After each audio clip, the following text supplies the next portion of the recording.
Right. So what is that movie that you used to act in? Remember there was a comedy show that we always talk about? There were several. Love Thy Neighbor movie. I Love made. Thy Neighbor. So Yes. our viewers, if they were to go on YouTube and Google or search Love Thy Neighbor, They'll see that I'm one of the major. they will see you act in which role? I played in all the roles. I either played a Pakistani or a doctor or some East Indian person. In those days in England, there were not many roles for actors of Indian descent. So writers started writing for me parts in comedies and other shows as well. So eventually any show that they had needed an Indian, I was it. And so I competed with a lot of famous actors, even from Bollywood, from India. They were there, and a lot of times I got the part, and I did it. But eventually I left acting mainly because, you know, I was married. I married young in England. And one day I came home, I had a daughter, and she didn't recognize me because I was in a theater in a place called Colchester in Essex, performing there in a production. And when I came home, she wouldn't come to me. She had almost forgotten me. Wow. That was one. And another time I did another series for the BBC with location in Scotland, Right. in a place called Glencoe. And I was there for about a couple of weeks. When I came back home, the same thing happened again. So that really startled me. And I said, you know what? My family comes first. And so I went and re-registered into school. I had done my O-levels and A-levels, of course, before finishing off high school in London.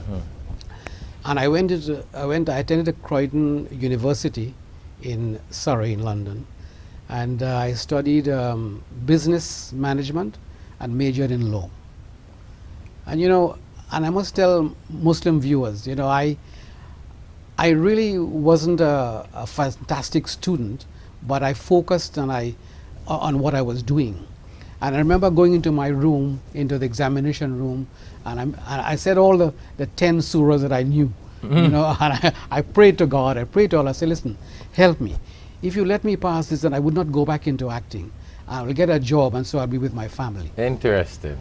And eventually I passed, and I finished in the first three in London, in England, in the British Education Council exam in law.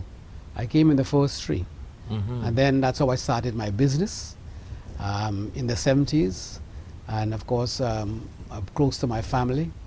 And eventually I just phased out the acting in me.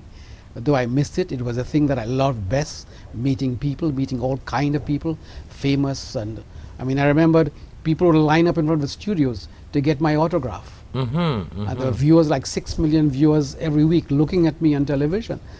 The point is, well, 50 years ago, if you're in the movie industry, of course, people are looking for your autograph. Correct. And then what happened, that to me wasn't important anymore. My family was important. So I left that, though the money was great. I mean, in those days, I was 22 when I bought my own house in London. Because those days, people were earning like 15 pounds a week. I was earning 900 pounds a week, 1,000 pounds a week. It was a lot of income that I was getting. That helped me to, as a base, to buy a home, take care of my family, go to school for, I won a scholarship, going to Croydon University again, and qualified, and then I went into business. And that's such a beautiful point that you have made about people and movies and the drama. Here you are in that industry, into drama, into acting, and there are people spend all their life only looking at movies, looking at drama, and you who were part of making drama happen, you wanted to get out of it. That is interesting.